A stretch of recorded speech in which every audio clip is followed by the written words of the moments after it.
PSG have eased into the last 16 of the Champions League, and so naturally everyone's asking, is this finally their year?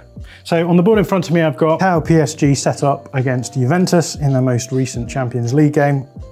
It's a 4-4-2 diamond, but actually for most of the season PSG have been setting up in a completely different way. So rather than having 3 midfielders and only 2 centre-backs, what they've been doing is actually playing an extra defender in here, having 2 midfielders in here and here, and then you've got a front 3 in here. Now, the reason why you might play this sort of formation is because you have to get these 3 players on the pitch: Mbappe, Neymar, and Messi. Actually, if you're interested in finding out about how Messi has been doing at PSG this season, then there is a video going out by JJ tomorrow morning. If you want to make sure that you get that, make sure that you subscribe to this channel or press that bell notification, which is somewhere around this screen, and you'll be able to find that immediately. So back to PSG, you've got to get these 3 players into your formation somehow. So it makes sense to play a formation with a front 3 in it. So the 3-4-3 allows you to do that. Now, having these 3 in your team is obviously great if you're wanting to score lots of goals. It is less good in terms of defending,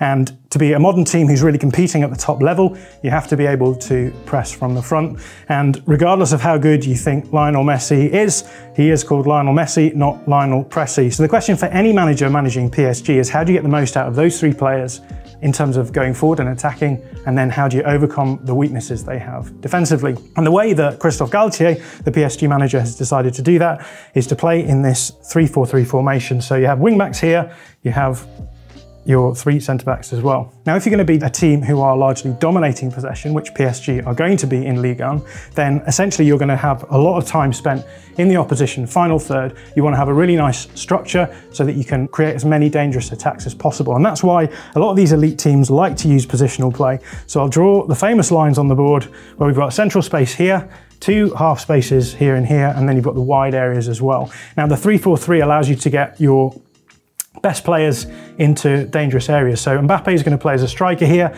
Then you've got Neymar and Messi in these half spaces here where they can drift around and they can be really creative. And then you naturally have wing backs who can push up into these wide areas as well. So you've got a really nice structure in the 3-4-3 to just fall into this kind of situation when you're pushing forward to attack.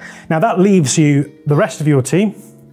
You've got 2 central midfielders who can sit here and here, and then your 3 centre-backs are going to push up here.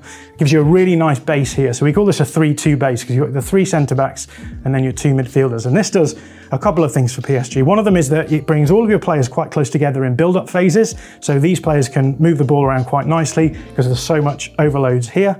It also allows you to actually get quite narrow. And what that does is it pins the opposition. So if the opposition have a midfield 4, they're going to be coming quite narrow here to defend this area. And that's going to leave you space then to play these passes out here to the wide players in the 2 spaces here and here. And then the other thing that it does is that it gives you a really nice defensive base to work from as well. We've already talked about how PSG are going to hold the ball for long periods of time in this sort of area. They're going to push players forwards. That is going to leave them vulnerable at the back. You can see there's areas in here and here, these wide areas that are actually quite open. But managers actually like these sorts of defensive structures because they increase the distance that the ball has to go if the opposition are going to exploit these areas. So to play the ball from here as the opposition and then back in towards the goal is a huge amount of distance, whereas the distance that the defence have to move is only that far. So this sort of base allows you then to drop into a really nice defensive structure. The big question then is, why did PSG switch from this 3-4-3 structure into the 4-4-2 diamond that they're using now? It's important to realise that actually the differences between those 2 formations aren't that big. And actually this shows up really nicely in the way that PSG were building up in the 3-4-3 structure, because they did 2 different things. One of the things that they did was they pulled their wing backs really deep here. Now, part of the reason that they're doing this is because when you have players like Messi, Mbappe and Neymar, what you want to do is you want to generate lots of space for them to exploit. So if you're pulling your wing backs in really deep, you're creating a lot more space in these sorts of areas because you're going to have opposition players probably pulling up with them. So you're generating space in here, you're pulling the opposition deeper towards your half. The other thing that we were seeing PSG do was, rather than having, as most back 3s would do, a build-up structure which looks like this, so 2 of the centre-backs would drop into either side of the goalkeeper, and then you'd have the other forming almost a situational fullback.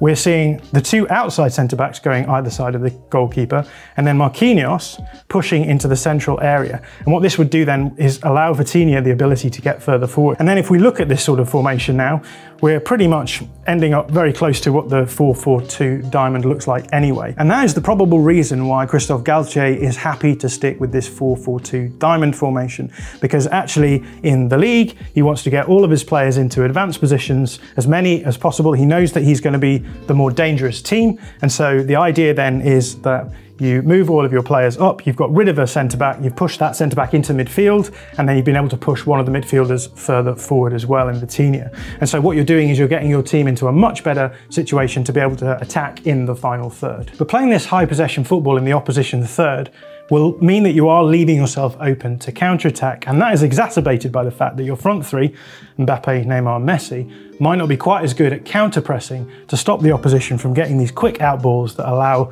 them to really make the most of the space that's available. And that's exactly what we saw from PSG's game against Troyes at the weekend, which PSG did win 4-3, but they obviously gave up 3 goals and were really open on the counter-attack.